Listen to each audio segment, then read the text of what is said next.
The question is that this House do now adjourn. Mr. Matt Rodda.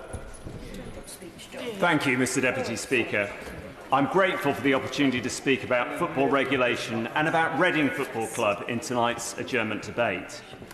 Before I start, I would like to say a few words of thanks to Reading fans and to all those campaigning to secure the future of football clubs around the country.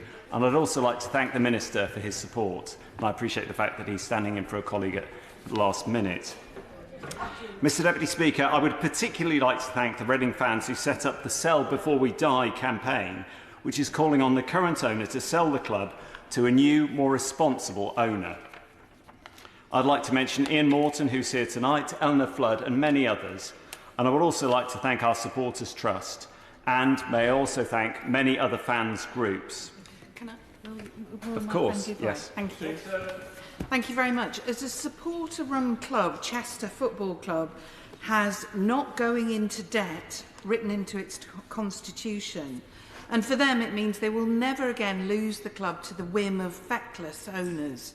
Chester FC compete against clubs who do not have that safeguard and are therefore always at a competitive disadvantage because they're committed to a sustainable future for the club. Football regulation must mean that this is tackled. Does my honourable friend agree that meaningful regulation and financial incentives to promote good governance with supportive representation at its heart have to be the way forward from the Premiership to the grassroots? I'd like to thank my honourable friend for her intervention, and of course the interests of fans and clubs must come first. Mr. Deputy Speaker, may I also thank many other fans groups. I'll take an intervention from the honourable lady. I thank the honourable member for Reading East for giving way, and I congratulate him on securing this debate tonight on such an incredibly important topic. Southend United Football Club is the heart of the new city of Southend and has had a terrible time and is currently undergoing new ownership. So would he join me in welcoming the Football Governance Bill in yesterday's King's Speech, which we hope will pave the way to protect clubs like Southend United for generations to come? Thank you, Mr. Deputy Speaker. May I thank her for her intervention. In fact, the point of my speech is to actually thank the Minister for the bill, but also to probe and ask questions about the nature of the bill. So I thank her again. Of course. Mr. Deputy Speaker, we're going to go for a hat trick. As three of us, one after the other. Just to say to the Honourable Gentleman, can I first of all congratulate the Honourable Gentleman for Reading East for bringing this forward. Absolutely critical, not for just those of us who are here, but for many others who are unfortunately not able to make it. I agree with the Honourable Lady, by the way. The Football Governance Bill coming in legislatively in the King's Speech is a significant step forward. In my constituency of Strangford, we have many fantastic local clubs, including Ards Football Club in the major town of Newton Ards. Does the Honourable Member agree that the idea of a football regulator for finance must apply to all of the United Kingdom of Great Britain and Northern Ireland, especially to help support small local clubs to meet and reach their full potential? It isn't just for Reading, it isn't just for Southend, it's for all of us in this great United Kingdom if we do the thing right. I'd like to thank the honourable gentleman for his intervention, and of course I hope that the action the government is proposing is brought forward and has the widest possible impact across the UK. Mr. Deputy Speaker, I would also like to take the opportunity to thank the thousands of local fans who've shown their support for a change of ownership, and this includes the 1,400 people who joined a march from our town centre to the stadium a few days ago. It was quite simply an incredible show of support.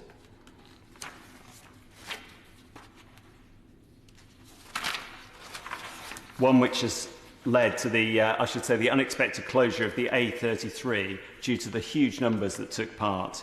It was absolutely incredible, and I want to thank all the drivers on the other side of the road, this is a two-lane trunk road, I should say, who hooted in support and cheered us on. I'd also like to thank the Reading FC legend Dave Kitson for leading the march, for his support for the club and for the campaign. May I also thank our local council, including the leader of the council, Jason Brock, Councillor John Ennis, who's been a Reading fan since 1975, Councillor Adele Barnett-Ward and other councillors.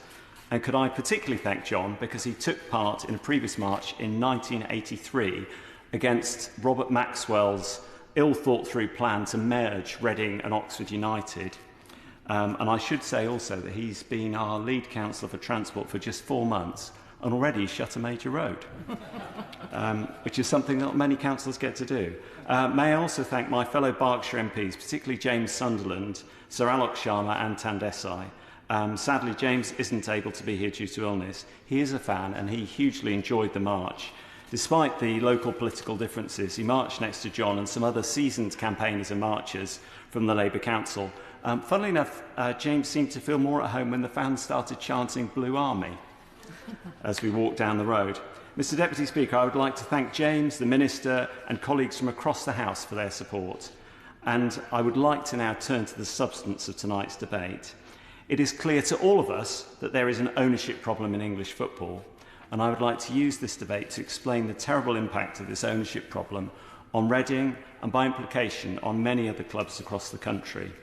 I would also like to ask the Minister to reassure fans as well as players, staff and local communities.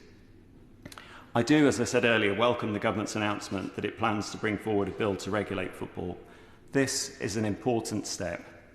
However, I'm calling on the government to live up to this promise, and ministers must ensure that the bill includes proper powers for the regulator.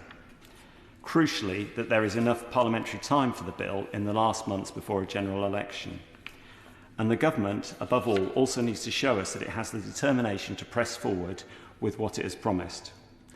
I know my honourable friend, the Shadow Minister, is willing to work with them, as are we, MPs, fans and the whole football community. So I hope that the Minister will confirm that the government is serious tonight and that he will commit the government to taking this vital work forward as a matter of urgency. Mr Deputy Speaker, I would like now to turn to Reading Football Club. To put it clearly and simply, as loyal fans did on the march last week, we want our Reading back. The story of what's happening to our wonderful club is quite simply heartbreaking. It is terrible, and I could use much less parliamentary language, as occasionally was heard as we marched down the A33. And the situation we face is in stark contrast to the history and traditions of our great club. Reading was founded in 1871 and it is one of the oldest clubs in English football. The fans and the players, the men's and women's team and staff have all been badly let down. In men's football, Reading has been a championship club, knocking on the doors of the Premiership, and it's enjoyed 3 seasons in the top flight. In fact, we were one place outside getting into Europe at the end of our first Premier League season in 2006-2007. Fans have vivid memories of the 90s, noughties and the most recent time when we were in the Premier League 10 years ago. One of my own children's proudest possessions is a ball signed by the whole team from that heady time. This was under the wise leadership of brilliant managers like Steve Coppell, who guided gifted players, many of whom were local and came up through the club's academy, with the committed support of the then owner, Sir John Medeski. And I would like to pay a particular thanks to Sir John for his wise stewardship of the club. The club and the wider football community used to talk about the Reading way, developing, motivating players at a local family club, achieving far more than others would have thought was possible. This includes beating Watford 4-1, I particularly like saying this by the way, to win the Simod Cup at Wembley, winning the Championship a number of times, most recently in 2011, knocking on the door of the Premier League in successive playoffs, great FA Cup runs, including sadly losing to Arsenal in the semi-final in 2015. The women's team also, crucially, were punching above their weight and were a real success story, and until recently they were playing in the Women's Super League. Thanks to brilliant players and management, and they were on the brink of doing something amazing. Sadly, that run of success has now ended. The club was sold in 2013 and a succession of owners have presided over a worsening situation. Unfortunately, our men's team is now languishing at the bottom of League One, and this is through no fault of their own. 16 points have been deducted from the club in the last few months, and they've been docked for an array of financial mismanagement by the current owner, the Chinese businessman Dai Yongge. Those points have not been lost for anything that's happened on the pitch. The financial management includes Mr Yongge failing to pay wages and national insurance, and HMRC have lodged winding up petitions before the NI was paid. Mr Yongge's term as owner started well with investment in players and in the training ground, but sadly he seemed to lose interest, and this may be a familiar story to others following the history of many of our clubs. However, the effect of these point deductions has been absolutely appalling. Reading's men's team was relegated from the Championship to League One at the end of last season, and further points deductions have left us at the very bottom of that league. To make matters worse, the club now looks as if it will be relegated again at the end of this season. That would leave us playing in League Two.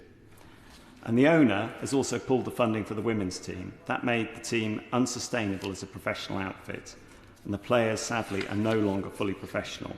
The women's team has also been relegated. Mr. Speaker, I would like to say a brief word about players, staff and fans. Quite simply, they are doing a determined job to remain positive in an extremely difficult and challenging situation. This is one that is not of their making. We are all extremely proud of them, and I want to pay tribute to them, all of them.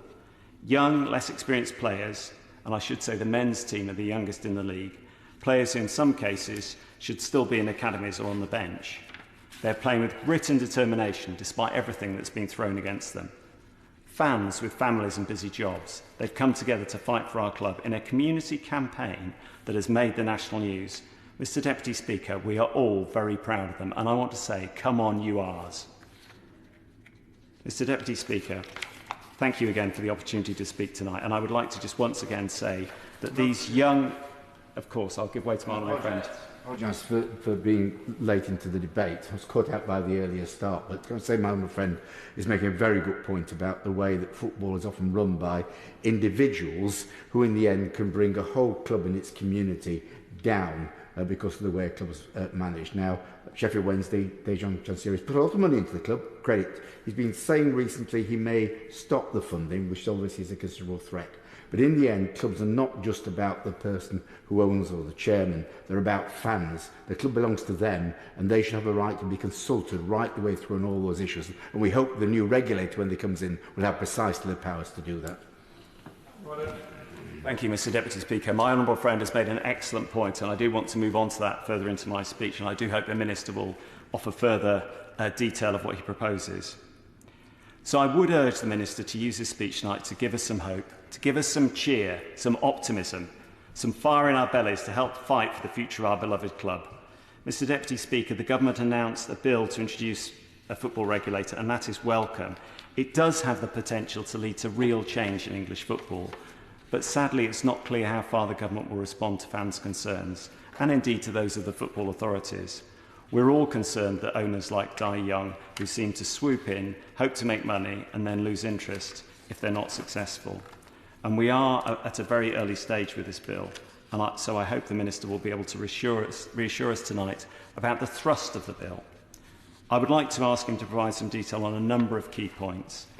For example, can he spell out what the government hopes the bill will achieve? Can he be clear about the powers he's considering for the regulator? Will he reassure fans that they will actually have a say? And will he also put an end to clubs being punished for the actions of irresponsible owners? In short, will he commit to doing what it takes to make sure that no more clubs and no more fans have to suffer what we've had to suffer? Mr. Deputy Speaker, Dai Yongge has announced that he plans to sell Reading, and he made this announcement in October. And so far, there appear to be 3 bidders who've shown an interest in the club. Now, this means that the sale could go through before the bill is passed. So I would also like to ask the Minister if he will be able to reassure me about the club's immediate future. If the sale does go ahead, will he commit to Reading becoming a pilot for new regulation to protect the club, and indeed to other measures that may be necessary to offer support? Mr. Deputy Speaker, I'd like to thank you once again for allowing me to have this debate tonight, and I would like to thank members who've intervened on me. Most of all, I want to thank Reading fans and our whole community, and I look forward to the Minister's response. Thank you, Mr. Deputy Speaker. Thank you very much. Minister. Thank you, Mr. Deputy Speaker. And can I start by congratulating the Honourable Gentleman for securing this debate.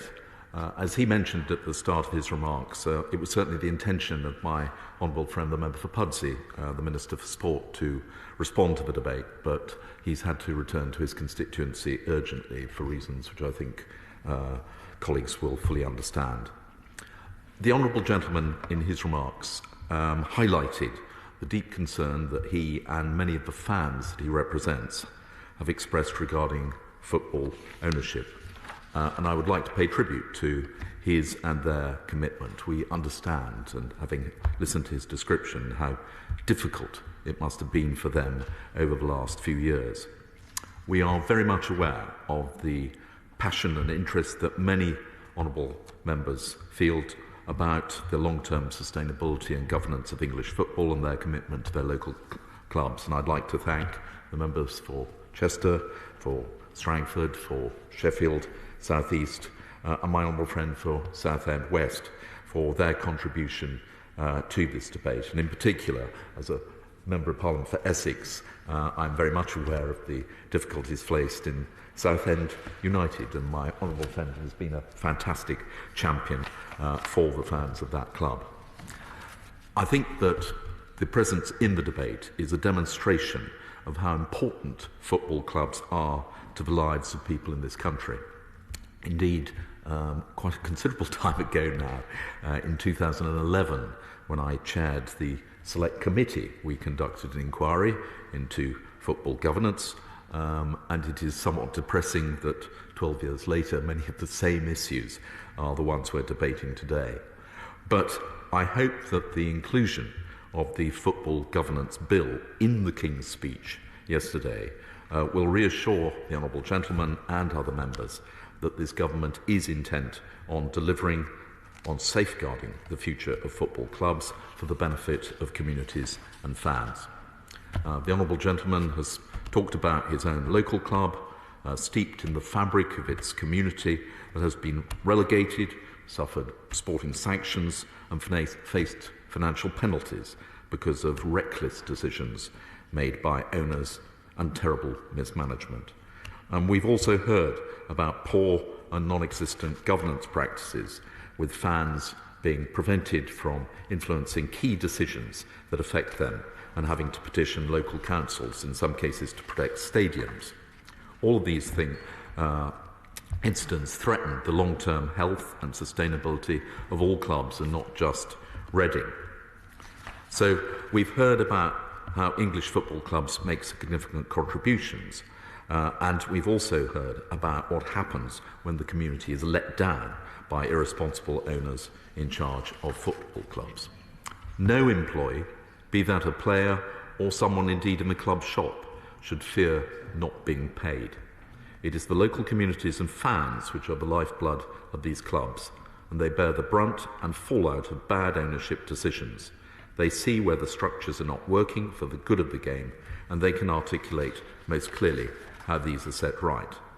And my colleagues in the ministerial team have prioritised engaging with fans and listening to their concerns. And I'd also like to pay tribute to my honourable friend, the member for Chatham and Aylesford, for leading the fan-led inquiry into fan-led governance. This has been of immense value in developing the white paper and in the consultation period that we held earlier this year. And I'd like to pay thanks to the support of the Football Supporters Association, whose contribution has been extremely valuable. Mr. Deputy Speaker, too many clubs have been brought to the brink with unsuitable owners taking over, stripping them of their assets and refusing to fund them anymore. And we are committed to breaking this cycle of inappropriate ownership, financial instability and poor governance practices. That is why the inclusion of the bill in yesterday's King's Speech is so important. The bill will establish an independent football regulator which will put fans back at the heart of football and help to deliver a sustainable future for all clubs.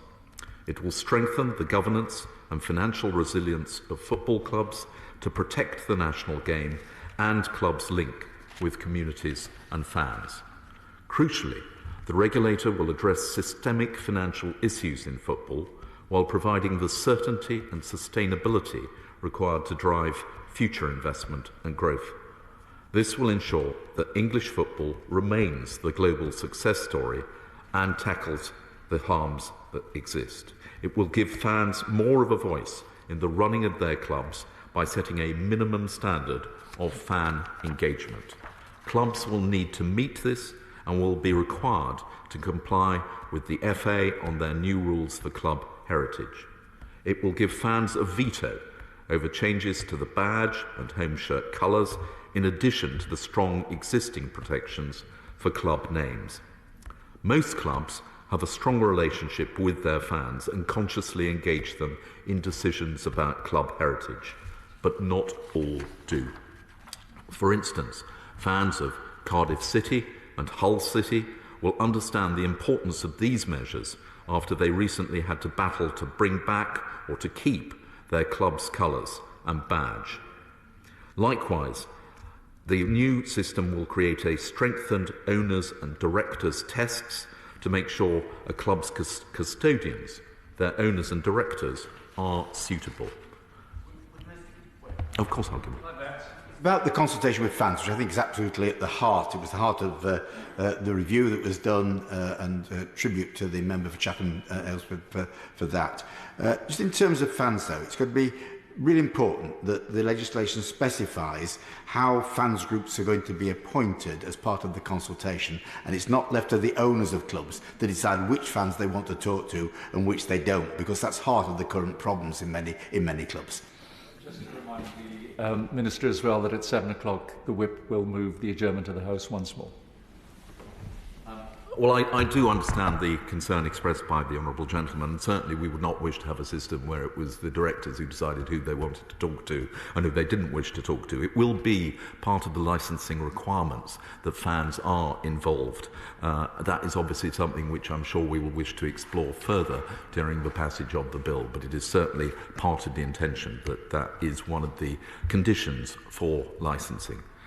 Mr. Deputy Speaker, we have seen other examples of fans fighting back against their owners at Blackpool, Charlton Athletic, and indeed, as the Honourable Gentleman has described, at Reading to save their clubs. This should not have had to happen.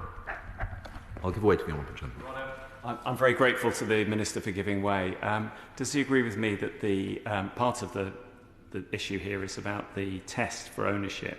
It was very interesting in Reading's case that Dai Yongge was refused as a potential owner for Hull City, and yet, which was then in the Premiership, whilst Reading, who were then in the Championship at the time, the English Football League allowed Dai Yongge to become the owner of Reading, and there's an issue there. Order. I beg to move that this House do now adjourn. The question is that this House do now adjourn. Please resume your intervention. Thank you, Mr. Deputy Speaker. Sorry, and there was a question here about the fit and proper test for owners. Well, I do understand the Honourable Gentleman's concern on that point, particularly given the record of the owner of his particular club. And the bill will insert, as again, one of the duties of the new football regulator, the requirement to conduct an owners and directors test to make sure that clubs and fans are protected from irresponsible owners. And again, I'm sure that that is a matter which we will want to explore in greater detail when the bill comes to be debated in this House. But the bill will also require clubs to seek the regulator's approval for any sale or relocation of the stadium and demonstrate how they have consulted their fans as a part of this. And just to give another example, at Derby County, we saw the issues caused by the decision to sell the club stadium to a separate company owned by the club's owner. And more recently, as he has graphically described, we have seen fans at Reading petition the council to list the ground as an asset of community value to make sure that it cannot be sold quickly and without warning by the current owner. The stadium a club plays in not only has significant value to fans, it can also be a club's most valuable asset. In addition, the regulator will prevent clubs from joining breakaway leagues. As honourable members will be aware, in 2021, fans were faced with the prospect of a breakaway European Super League that was fundamentally uncompetitive and threatened to undermine the footballing pyramid. Fans will no longer face the prospect of seeing their club sign up to ill-thought-out proposals such as this. Ultimately, we want a thriving football pyramid, and more money must flow through the game to make this happen. On financial distribution, it remains our firm belief that the best solution is a football-led one. But if one is not found, then the regulator will have a backstop power to intervene and force a solution. I'm hopeful that a resolution will be found on this point soon, and I would urge both sides to reach a deal as soon as possible.